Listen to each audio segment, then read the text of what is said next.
Hello, everyone, and welcome back to the channel. Um, I don't know where to start with this one. Um, I really don't.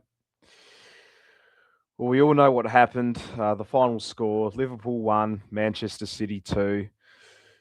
And if you're feeling like you've just been punched in the gut, yeah, you're not alone. I've certainly felt like that throughout the day. Yeah, for 75 minutes, we suffered. For 10 minutes, we believed. And then, well, the circus came to town, as you could tell with the video title, From Ecstasy to Agony. That is what it's all about in this match review. We've gone from a Dominic Soboslai worldie that should have won any football match to a complete collapse, a controversial penalty, a red card, all in the space of 15 minutes. Let's get into the review. And yeah, it's a brutal, honest one, and fair warning, I'm not happy. A lot of Liverpool fans aren't happy. Let's get into it. Let's rip the Band-Aid off.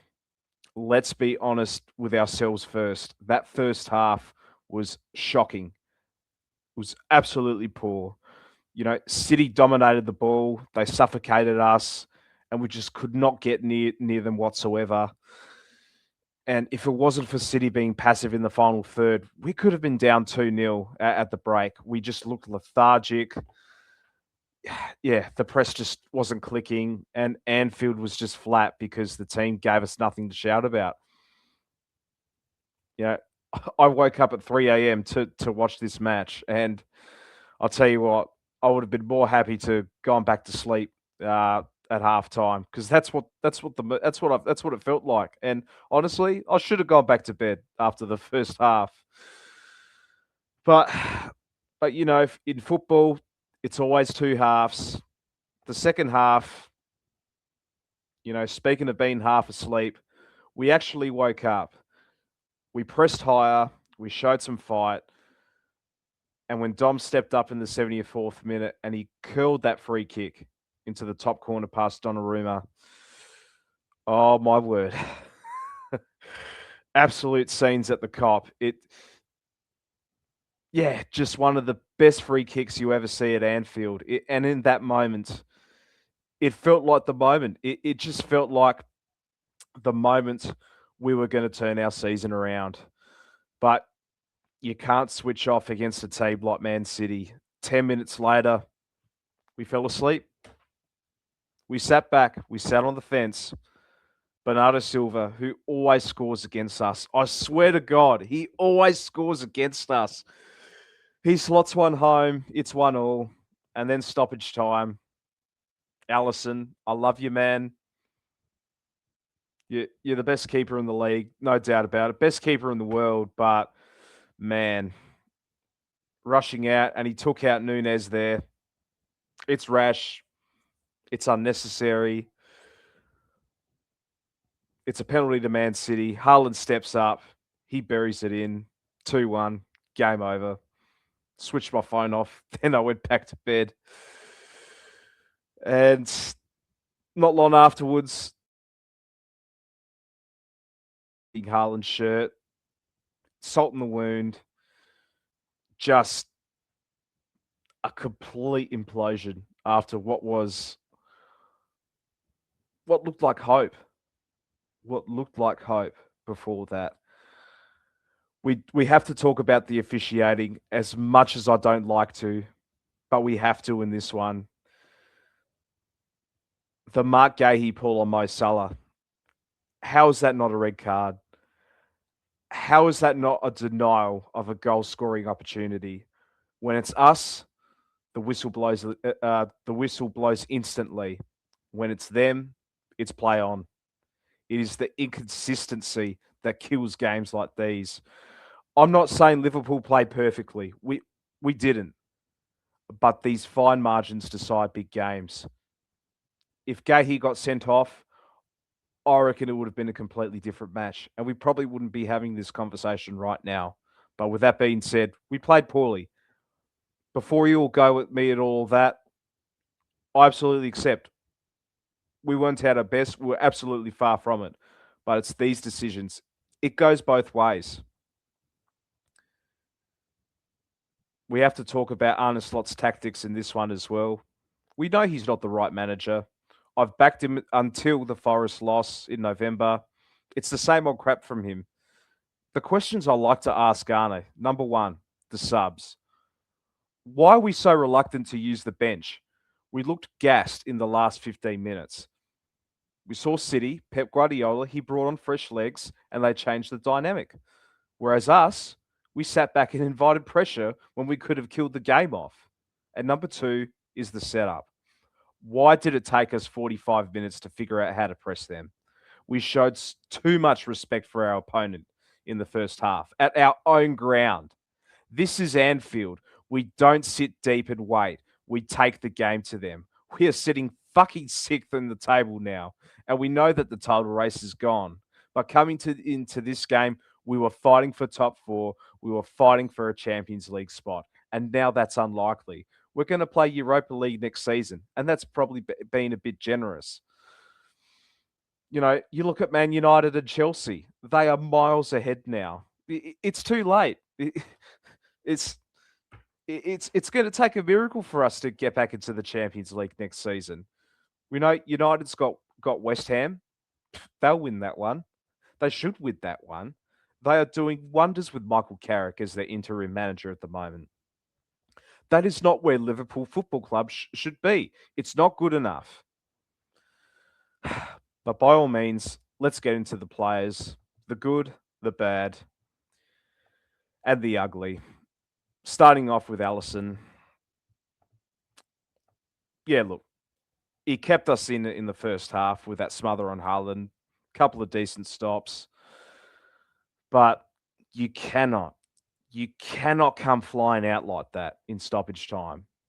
We talked about him, taking out Nunez. He gave the ref a decision to make, and it ultimately costed us a point. He knows it. We know it.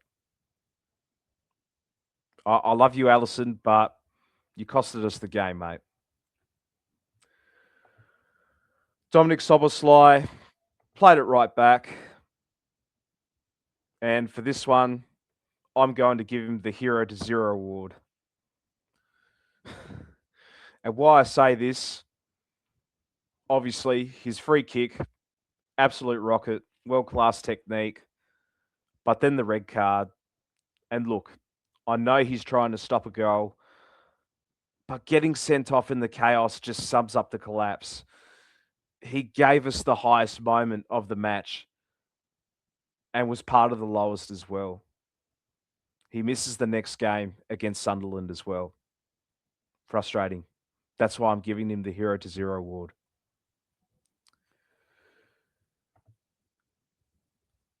Ibrahima Konate. Yeah, I thought he was probably one of our best players on the pitch. He was a rock. I thought he absolutely gave Marmoush a bath at times.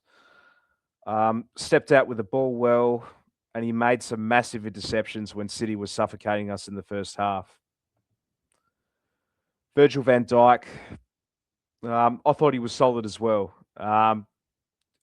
Dealing with a prime striker like Erling Haaland is never easy, and he won his fair share of aerial duels. He was marshalling the line well until the chaos set in. He came out and took responsibility after the game, which I respect, but the defence as a unit switched off for the Bernardo Silva goal. And partly to blame is Van Dijk and his leadership as well.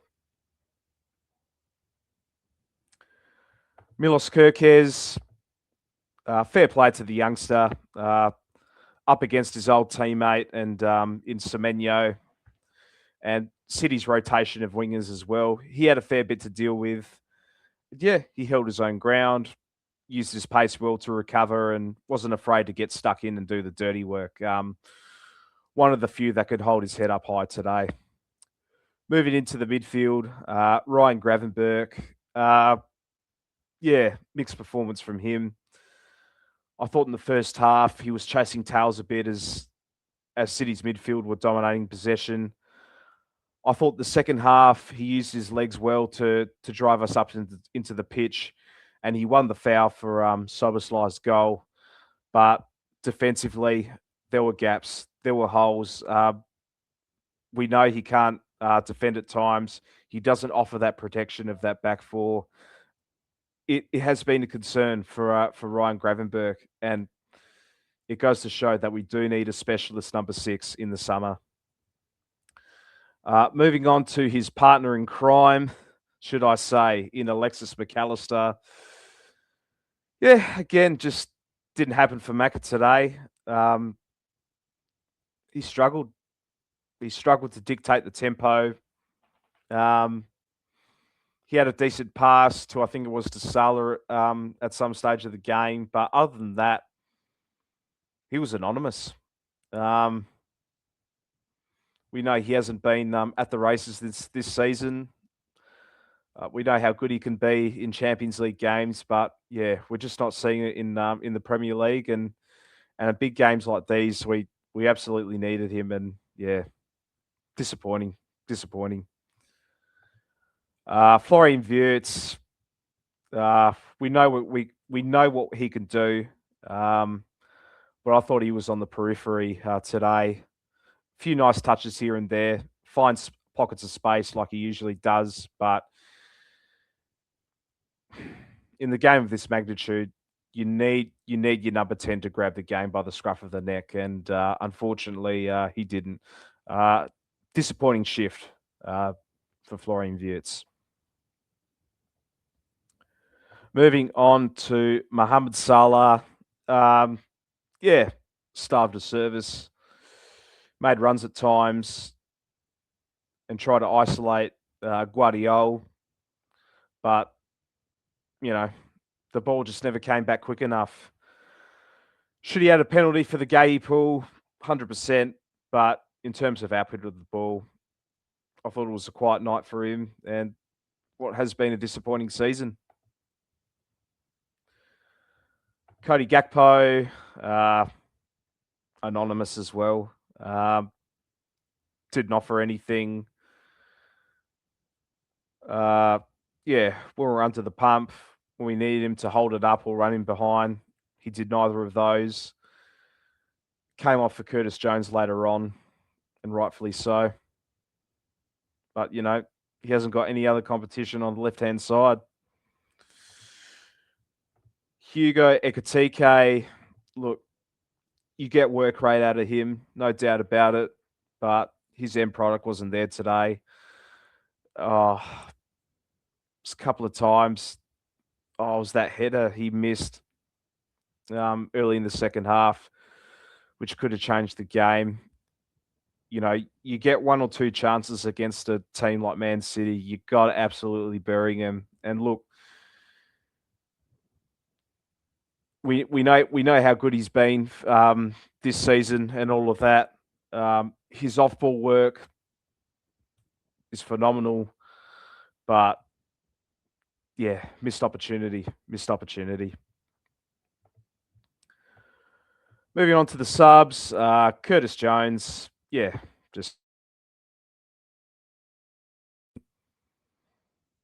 as well with Federico Chiesa. What do you expect out of him if he comes on late in stoppage time? Just it's pointless. But that's it, guys. Nothing much more to say. Just a gut punch, isn't it? Our season is just slipping away week after week. We're back in action in the Premier League against Sunderland. They are unbeaten at home, and if we don't win this one, then surely this is it for Slot. Surely this is it. I'm absolutely sick and tired of saying this, But let's be real, they're going to keep him till the end of the season. That's how it is at Liverpool. But who knows? In May, we could go all the way and win the Champions League, and we could forget all about it, what happened before. But, Gee whiz, it's a long mouth. It's a long mouth to climb, isn't it? But what about you? What's your thoughts with this one? Do you think we should have got awarded a penalty? Should Mark Gahey got a red card in this one? I want to know your thoughts in this match. If you enjoyed this video, don't forget to give it a like, subscribe to the channel if you're new, and as always, up the Reds.